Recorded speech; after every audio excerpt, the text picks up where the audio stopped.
Hey everybody, hope you're having a great day. I was thinking about something a lot lately. One of the things they teach us when we begin lifeguard training, amongst many great skills and abilities, is to understand that drowning doesn't look like drowning.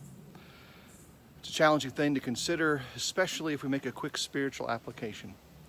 When we see someone caught up in their sins, sometimes it's very apparent, but most of the time, they don't look any different than anybody else. And that's a huge challenge, because if our sins aren't apparent, if they're not even apparent to ourselves, then we don't know that we need to do anything. Such is the case, especially so when we try to save ourselves, we try to rescue ourselves, because everything seems normal. We just assume that life as it is how it's going to be. And so something for us to grapple with comes from the text of Paul as he writes to the churches of Galatia. He says in chapter 6 and verse 1, "Brothers, if anyone is caught in any transgression, you who are spiritual should restore him in a spirit of gentleness. Keep watch on yourself, lest you too be tempted." In that text, there's a couple of great things for us to capture. One, that we're going to come across people who are so entrenched in their sins that they need help to be drawn up from the well.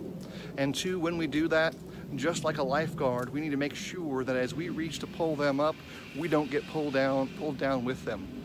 I think it's important for us to develop the ability and understanding to see that within ourselves and see that in others. And remember, again, just like it is in the water sometimes, so it is in life. We could be deceiving ourselves. We could be ignoring the rebellion in our own heart. We may be even ignorant of the problem right around us. But we have got to be willing to acknowledge that we need help. And when that help comes, let's take it. Let's be aware. If we're the one providing the help, make sure you do so with compassion. Make sure you do so with love. And make sure you do with a good understanding of the risk that's at hand. You very well may be risking your own condition as you reach out for another. So let's do well. Let's encourage well. And let's rescue a few if we can. Rescue those perishing souls as much as we seek to save ourselves. All of that's only possible through the blood of Christ, and you should reach for it.